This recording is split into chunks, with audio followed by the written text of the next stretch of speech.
Makanya kalau kita tuh, bukan saya nyuruh teman-teman untuk bermewah-mewah ya, enggak. Tapi kita masuk dulu ke environment-nya, kita kenal, kita tahu. Kalau kita nggak kenal, kita nggak akan tahu.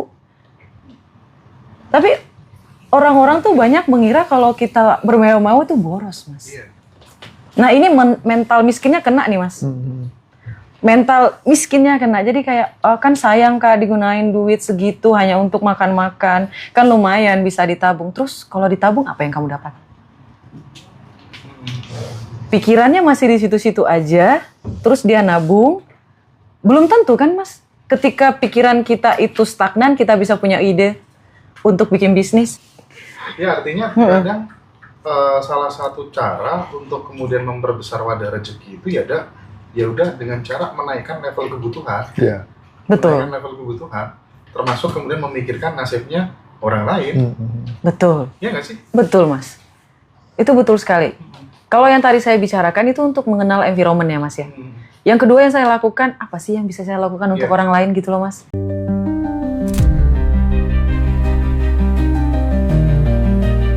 Enlightenment seorang Nabi Muhammad ini kaitannya ternyata sama kemanusiaan gitu. Perjalanan cerita itu sampai di dunia dewasanya itu udah masuk pelajaran filsafat, Indra. Spektrum ateis itu beda, dari mulai ateis yang paling santai sampai ateis yang paling radikal juga ada.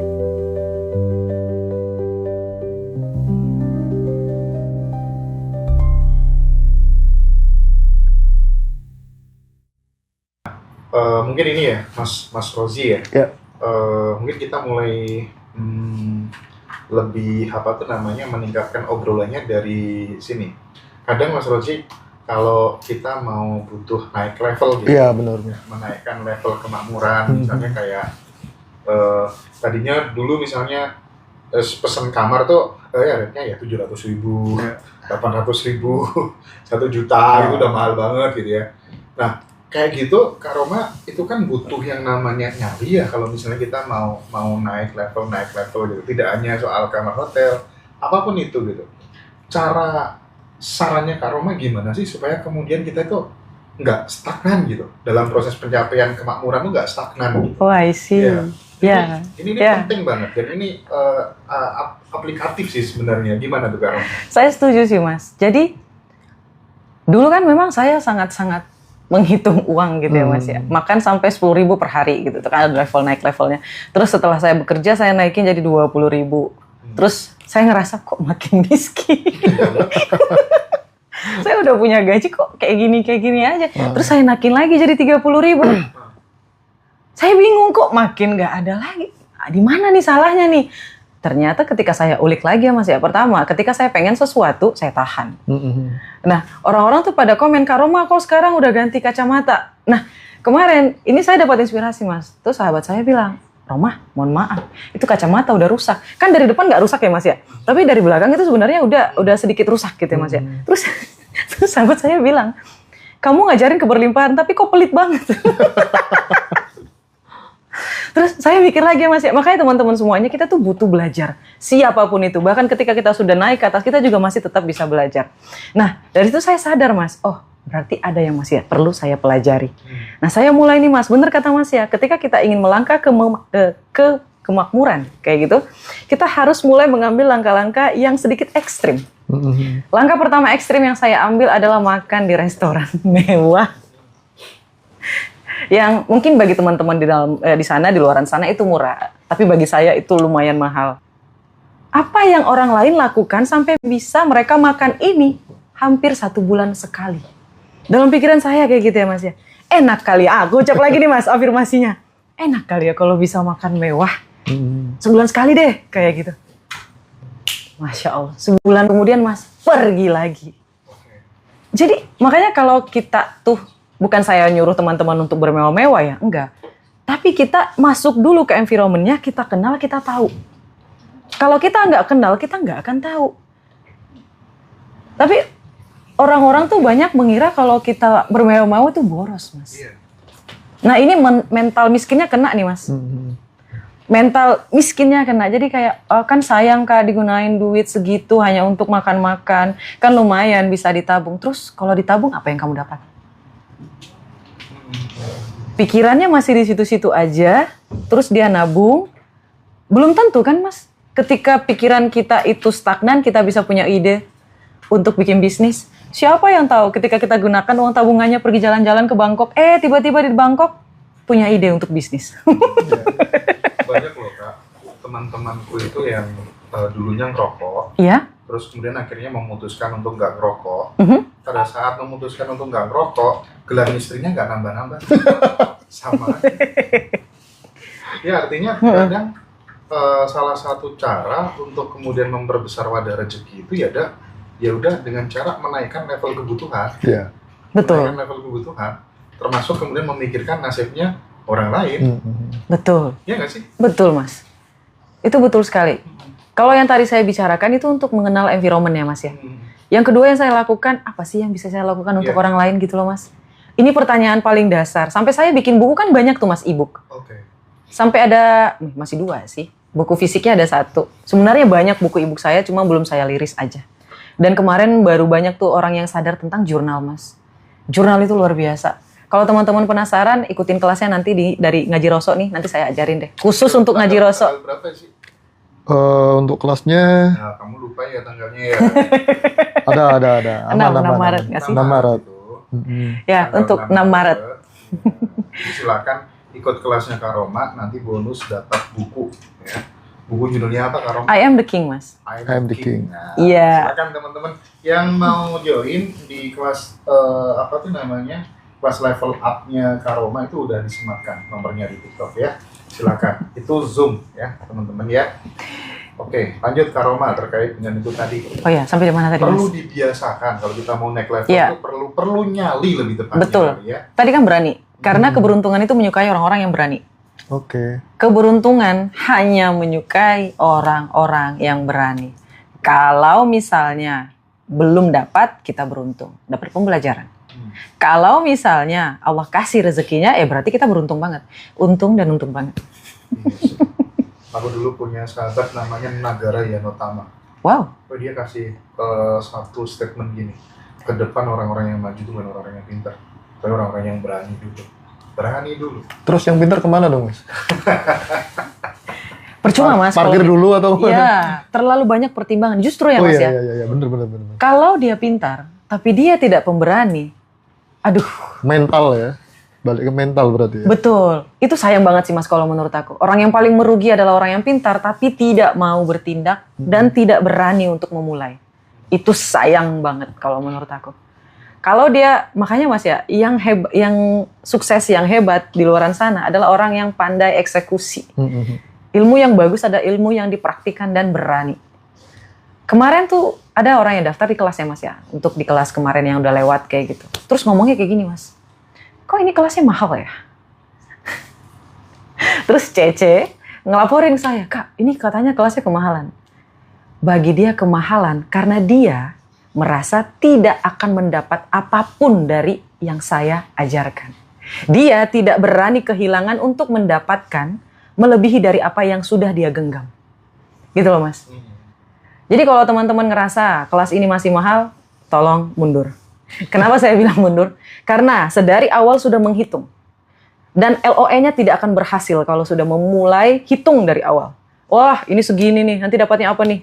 Ini segini nih, dapatnya apa nih? Nggak bisa. Nonton ini aja, nonton di IG sama YouTube aja. Ya, karena menurutku memang orang tuh bertumbuh sesuai dengan tingkat kenyamanannya masing-masing. Yes. Gitu. Ada yang lewat kelas dia cepat, ada yang lewat kelas justru perhitungan, aduh uang habis dan lain sebagainya gitu. Bayangin kayak temenku itu yang di Magetan tuh, dia ikut kelas, bayarnya Mas Hantam Sertie 1 kilogram. Ah, saya iri Mas. 3 miliar lebih, demi Allah, gak bohong saya, serius. Dan Mudah-mudahan. tahu nggak? Iya. Karena dia itu triliuner kan, bukan miliarder lagi. Apartemennya di Mekah, di Dubai banyak sekali. Karena aku juga join perusahaannya dia. Dia kasih rumus gitu. Sepanjang orang itu masih perhitungan sama uang, nggak bakal bisa maju. Udah percaya sama saya. Gitu. Betul Mas. Betul sekali. Dan bahkan kemarin tuh ada Cece juga ngelaporin tuh Mas. Kakak kok harganya selalu naik ya? Itu syarat. Syarat. Karena memang saya tidak mau, Mas, ketika kelas itu tuh dihadiri sama orang-orang yang mentalnya tuh masih apa ya? Mental coba-coba. Iya, mental mindset. Mental mindset. Iya, fix. mindset, Iya, betul. fixed mindset. Masih fix mindset kayak gitu. Jadi lebih baik kayak saya mengajarkan orang yang cangkirnya dikosongkan, padahal dia hebat nih, Mas. Betul. Tapi cangkirnya dikosongin sama dia. Terus diusi, oh kayak gini ilmu Kak Roma. Oh dari ilmu saya digabung, dibuat lagi formulanya, terus dipraktekin. Lebih baik kayak gitu, Mas. Iya. Lebih baik sedikit tapi berkualitas. Ini menarik nih soal fixed mindset dan growth mindset barangkali ya. Aku tuh punya sahabat. Dia itu misalnya ketika ikut kelas gitu ya. Mm-mm. Wah, aku senang banget. Hari ini aku ditraktir masuk kelas ini gitu. Kemarin aku ditraktir ikut kelas yang ini gitu. Itu tuh bangga ditraktir sama orang. Padahal sorry itu sih ya. Kalau itu kamu terus-terusin itu yang bikin kamu miskin, awet miskin. Mental gratisan. Komennya Kak Roma apa? Saya udah nggak pernah ditraktir, Mas. Saya hanya mengizinkan orang yang akan saya doakan untuk sukses, untuk mentraktir saya. Atau yang satu level sama saya. Kalau nggak, saya nggak mau. Kalau dia masih pikiran bukan kekayaan ya, jangan tersinggung. Pikirannya, mentalnya masih di bawah, masih low frekuensi, saya tidak akan mengizinkan dia untuk mentraktir saya. Saya yang akan mentraktir kayak gitu. Itu betul sih, Mas. Dan itu diomongin sama mentor saya. Never, ever. Jangan pernah biarkan orang lain mentraktir kamu. Jangan. Kalau nggak bisa bayar di situ, bayar di kemudian hari. Kayak gitu, Mas. Mbak Ina jangan traktir sekali lagi ya. Nah, kalau dia bawain oleh-oleh sih kalau Mbak Ina. Nggak apa-apa ya. Nggak bosen-bosen deh Bang Oleh. Bosen nih orang gitu ya. Tapi gini Kak Roma, Iya. sebelum dilanjutkan sama Mas Rozi gitu.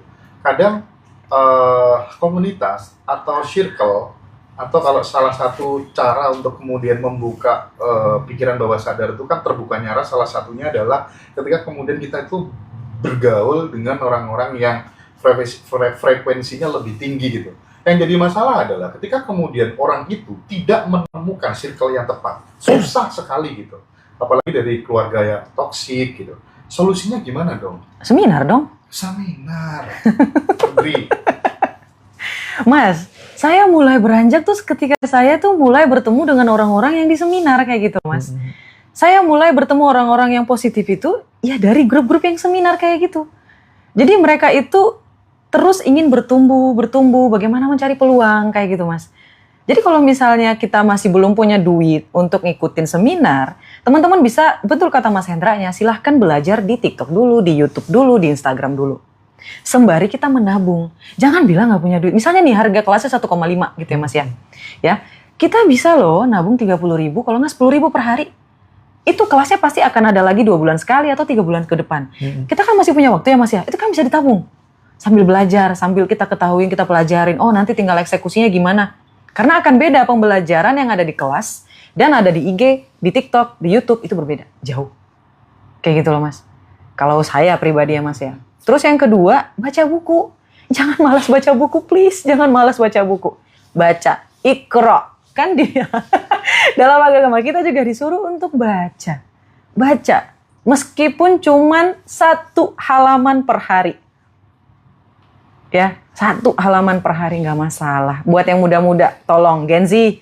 Sesama Gen Z kita harus baca buku lebih rajin. Ini konten ditujukan untuk Gen Z ya. Oh bukan, ini juga untuk milenial, Mas. Maksudnya baca bukunya, Iya, Mas. iya, iya. Tapi aku pengen teman-teman yang Gen Z khususnya nonton si obrolanku dengan Kak Roma ini supaya kemudian gimana sih cara memulainya dari nol. Karena Kak Roma udah ngasih contoh kan. Iya, Mas. Bagaimana penderitaan hidupnya dan lain sebagainya gitu kan. Tapi ngomong-ngomong soal Iqra tadi ya, kalau Mas Rozi itu Yasin. Yasinnya orang Madura gimana Mas Rozi? Al-Quranil Hakim. Masya Allah. Yasin gitu.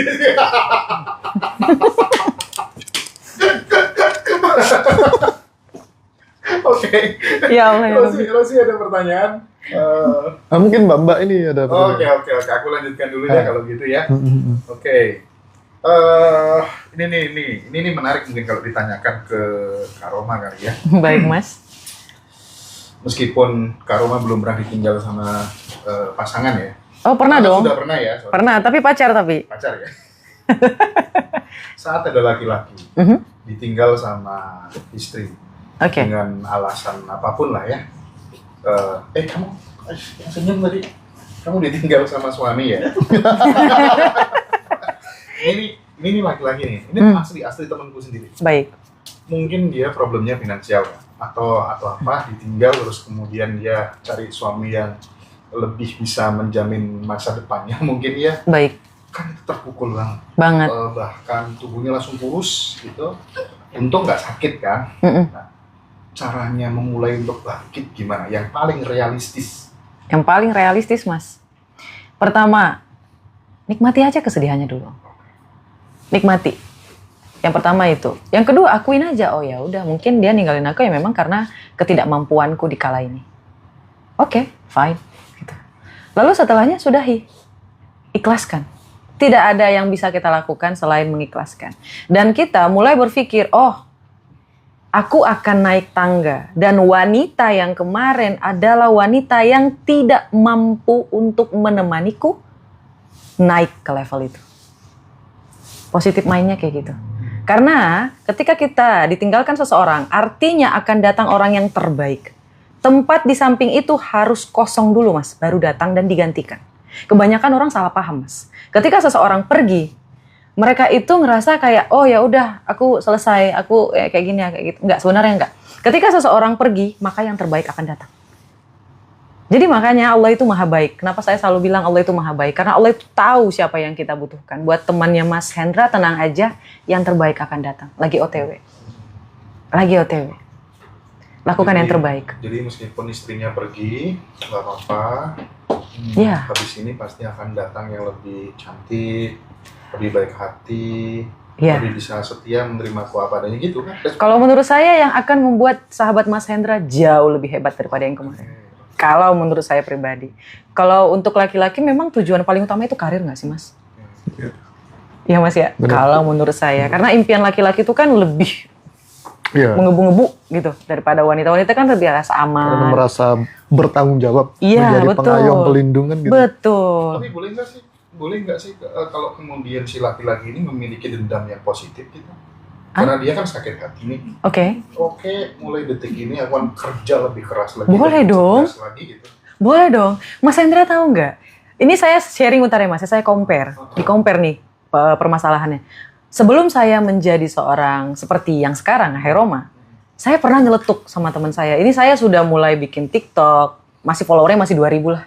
Terus saya sering bikin seminar, bukan seminar, live kayak gitu. Pasti sering, dua hari sekali saya pasti bikin live kayak gitu. Saya pernah nyeletuk, enak kali ya kalau saya kasih bimbingan, kalau saya ngasih motivasi, kalau saya ngasih pembelajaran itu dibayar. Mas tahu, teman kantor saya yang bersebelahan dengan saya, dia nyeploknya kayak gini, Mas. Emang lu siapa? Saya ngedenger itu langsung mikir ya, Mas ya. Saya langsung senyum, Mas. Oh, hari ini bukan siapa-siapa sih. Lihat aja nanti. Sambil senyum, Mas. Sambil senyum saya langsung melakukan gerilya.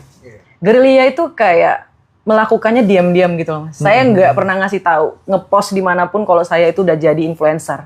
Kan Instagram itu kan ada yang pribadi dan ada yang akun Iya. ya, Mas ya. Dan saya tidak pernah memberitahu siapapun dari teman saya kecuali teman dekat saya atau sahabat saya. Tahu-tahu udah 100.000 follower baru saya upload. Gue berhasil loh, yang kayak gini. Lalu tahu-tahu saya bikin seminar baru saya upload kayak gitu, Mas. Gue udah jadi pembicara loh. I'm paying enough. Aku sudah dibayar loh. Jadi buat temannya Mas Hendra juga kayak gitu, nggak apa-apa. Tapi buktiin, tapi sambil senyum, sambil bahagia, sambil ikhlas. Gimana sih? Masuk Masuk. banget. Bukan Mas Roji kan ya? Bukan. Bukan. No. Oh, No bukan. me. Oh no, oh not you, okay. Someone people. Oh, some people in there. Okay. Oke. Simpel aja Kak Roma. Mungkin Oke. bisa di breakdown ya nanti karena teman-teman yang mau ikut kelas level up tuh biar tahu gitu. Apa sih hal baru yang bakal aku dapatkan nanti? Oke. Dan orang seperti apa sih yang cocok ikut kelas ini gitu kira-kira Baik. tanggal 6 Maret. Jadi kalau menurut saya orang-orang yang di Ngaji Roso ini sudah pasti belajar banyak tentang LOE dari Teh Febi. Kalau menurut saya ya Mas ya, pasti orang-orang yang ingin daftar itu adalah orang-orang yang pernah ngikut kelas ngaji Roso. Ini untuk yang kelas ngaji Roso dulu yang saya bahas, nanti yang new-nya, yang barunya. Kalau misalnya teman-teman yang sudah pernah ikut di kelas-kelas yang lain, belajar tentang LOE atau ya mungkin saya akan membahas tentang LOE. Tapi di sini saya akan memberitahu pembelajaran tentang Law of Mirror. Saya akan memberitahu kenapa pola itu berulang, itu satu. Kedua, energi itu bukan dalam hal mistis, tapi dalam neuroscience. Bagaimana sih cara kerjanya di dalam otak itu sebenarnya, dalam ilmu sainsnya, bukan ilmu tentang ngambang, ngawung, nggak jelas kayak gitu. Saya akan jelasin. Yang ketiga, khusus untuk ngaji Roso, saya akan memberitahu tentang jurnal.